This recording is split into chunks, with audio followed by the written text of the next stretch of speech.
Good day everyone. So in this video lesson, we'll discuss about random variable.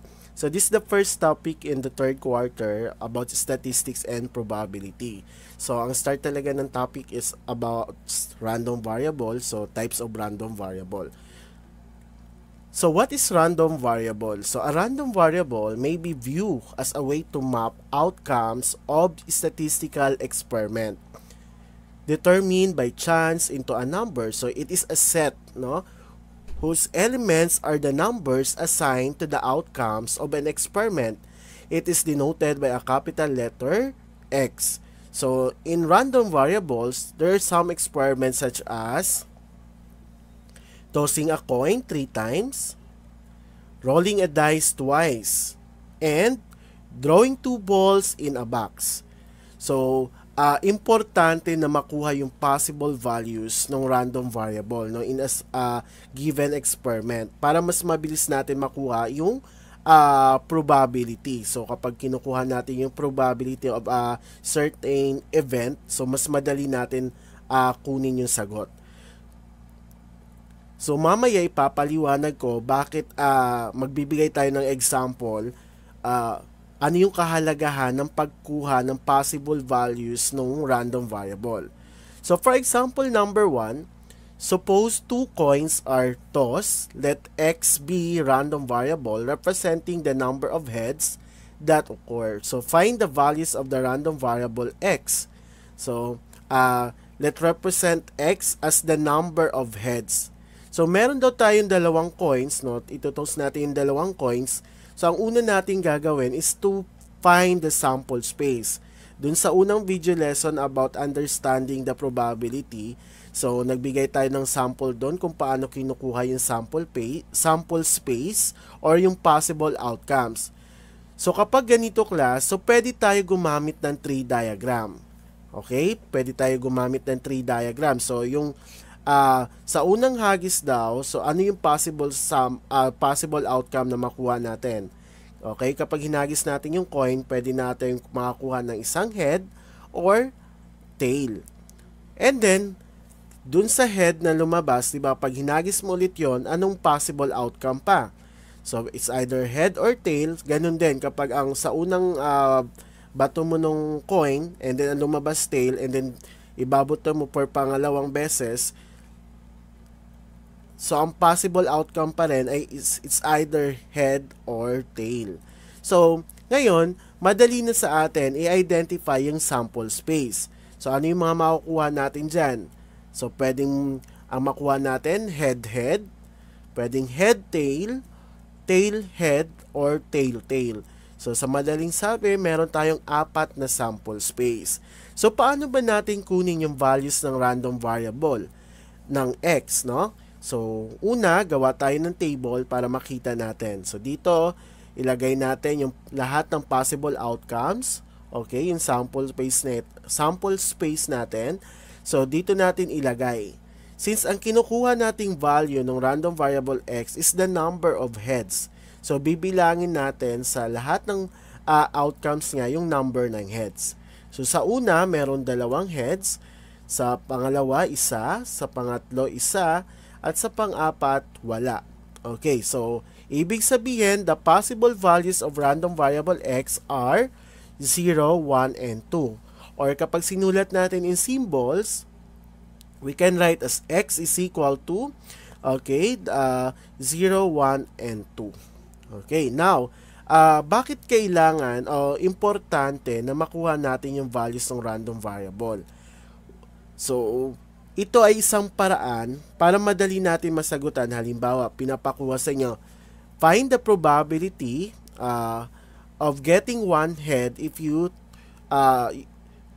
toss 2 coins. So, madali na lang. Madali mong makita, madali mong makompute ang pagkuha ng probability getting 1 head. So, dito makikita mo na merong dalawa, no, may dalawang outcome ng kapag nag-toss ka ng 2 coins na makakuha ka ng isang head. And that is head, tail, tail, head. So, may dalawa. So, kung 4 lahat ng sample space, so 2/4 or 50% yung probability na makakuha ka ng isang head. Alright? So, yan ang kahalagahan ng pagkuha ng random variable. Yung values ng random variable, by the way. So, for example, number 2, suppose 3 coins are tossed. Let y be the random variable representing the number of tails that occur. So, find the values of the random variable y. So, ngayon naman, 3 coins na yung itutoss natin. So, kanina, sa example number 1, 2 lang, dito 3 na. And then, i-represent natin yung random variable y as the number of tails. Okay? Represent natin yung random variable y as the number of tails. So, ganun din ang ginawa kanina sa example number 1, pwede kayong gumamit ng tree diagram. Okay? So, pwede kayong gumamit ng tree diagram. So, this picture is taken from the Google. So, nilagay ko na lang yung link dito. So, pwede kayo gumamit ng tree diagram. So, ano yung mga possible outcome or sample space outcome? So, pwedeng makakuha ka ng 3 heads, 2 heads, 1 tail, o kaya head, tail, head, head, tail, tail, or tail, head, head, tail, head, tail, and tail, tail, head, tail, tail, tail. So, ibig sabihin, meron kang 8 sample space na posibleng makuha o meron kang 8 possible outcome na kapag hinagis mo yung 3 coins o if you toss 3 coins, no? So, yung 8 outcomes na yan, so yan ang pagbabasihan natin para makuha natin yung values ng random variable y. And that y represent the number of tails. So, kagaya ng ginawa kanina, gawa tayo ng table. So, para madali natin ma-identify yung value ng random variable y. So, meron tayong 8 possible outcomes. So, ang titingnan natin dito is the number of tails. So, itong 3 head, of course, 0 yan. So, walang tail dyan. Sa pangalawa, may 1. Sa pangatlo, may isa din. Dito, 2 na. So, and dito, the number of tail is 1. Dito, 2. At dito, 2. At sa last, meron 3 tails. So, ibig sabihin, the possible values of a random variable y, are 0, 1, 2, and 3. Okay? So, ito yung possible values sa example na to. Okay. Another example, 2 balls are drawn in succession without replacement from a box containing 5 red balls and 6 blue balls. So, let's say, be the random variable representing the number of blue balls. So, find the values of the random variable z. So, ibig sabihin, sa isang box, may isang box na may lamang 5 red balls at 6 na blue balls. Ngayon, kukuha ka ng 2 bola. So, ano yung mga posibleng makuha mo? So, yan ngayon ang kukunin nating sample space. So, let B represent the blue ball and R represent the red ball. Okay. So, again, ang target natin dito, ano yung possible outcome o ano yung possible na makukuha mong 2 balls kapag nasa isang box ay merong 5 red balls at 6 na blue balls. So, kukuha ka lang ng 2. Ano yung mga possible outcomes? Okay. Maaring ang una mong makuha ay red at sa pangalawa ay red din. Pwede ring ang una mong nakuha red at sa pangalawa blue. Or pwede rin na ang una mong nakuha ay blue, sa pangalawa red, or parehong blue. So, ito lang yung possible outcome na pwede mong makuha doon sa box, no? Na may 5 red balls at 6 blue balls. So, ngayon, paano natin kunin yung values of random variable z? So, using the table, so ipapakita natin, no, since z is the number of blue balls, so sa una, wala, all red kasi, and then dito 1, sa pangatlo 1 din, and dito 2. So, ibig sabihin, the possible values of a random variable z are 0, 1, and 2. Okay. So, ngayon sana malinaw na sa inyo how to find the values of a random variable. So, another example, write all the possible values of each random variable. So, una, let x be the number of even number outcomes in a roll of a die. So, kunin natin yung possible values ng random variable x na kung saan that is an even number of even number outcomes in a roll of a die. So alam natin na ang die may 6 faces from 1 to 6.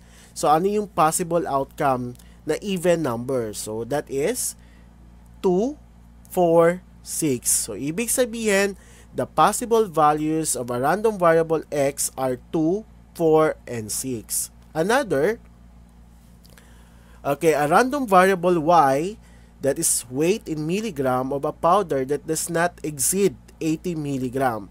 So paano natin i-identify no yung values ng random variable y? Since ito ay example no naka-range dapat to, so hindi dapat lalagpas ng 80 milligram. So ang gagawin natin pag nilagay niyo yung sagot nyo, so that y should be greater than or equal to 0 or less than or equal to 80 milligram. So, nakalimutan kong lagyan ng unit dito. So, pwedeng yung lagyan na ng unit. Alright, so, ganito natin i-represent. Kasi mahirap naman identify mo kung ano yung weight niya. So, maglalagay ka na lang ng range. So, in range, i-represent mo yung sagot na naka-range siya. Okay? So, letter C. Let's say, be a random variable that focus the scores of a student at 10-item test. So, ano kayong mga possible outcomes, no? So, ano yung mga possible outcomes sa 10-item test? So, pwedeng the possible values of random variable A, pwedeng makakuha ng 0, 1, 2, 3, 4, 5, 6, 7, 8, 9, and 10. So, ito yung mga possible values of a random variable A. Another example, random variable A, so that is the product of two numbers taken from two boxes containing numbers 0 to 5. So, pag sinabi nating product, so imumultiply natin any of the two numbers, no, doon sa box. So, mula 0 to 5. So, para mas madali class na makuha yung product ng two numbers taken from two boxes, so ibig sabihin may dalawang box na may parehong laman from 0 to 5. Okay? So, gawa tayo ng table para madali makuha yung product. So, again, merong dalawang box na may lamang from 0 to 5 numbers. So, kukunin daw natin yung possible outcome ng product of two numbers. So, para mas madali sagutan class, igaganito natin. So, let's say ito yung first box at ito yung second box. Okay? So, dito, from 0, so of course, imumultiply mo sa lahat ng number. So, 0 to multiply sa lahat ng number, okay, any of the numbers, 0 pa rin, right? And then, 1 times 0, 0 pa rin. So, 1 times 1, 1. 1 times 2, that is 2. 1 times 3, that is 3. So, ganun yung proseso class na gagawin nyo para makuha natin yung possible outcome ng product of two numbers. And then, 2 times 0, 2 times 1, 2 times 2. So, ganun ang pagsagot. So, dito naman, 3 times 0, 0. 3 times 1, that is 3.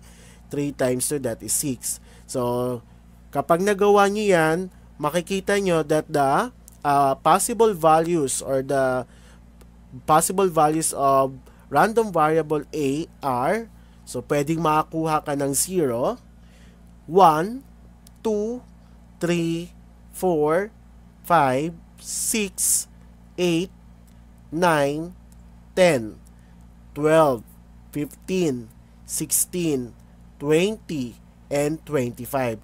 So, lahat ng ito ay yung possible outcome na makuha mo sa product ng two numbers taken from the two boxes containing numbers 0 to 5.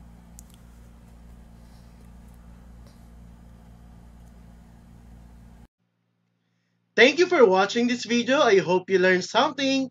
Don't forget to like, subscribe, and hit the bell button para updated kayo for more video tutorial. This is your guide in learning your math lesson, your Wow Math channel.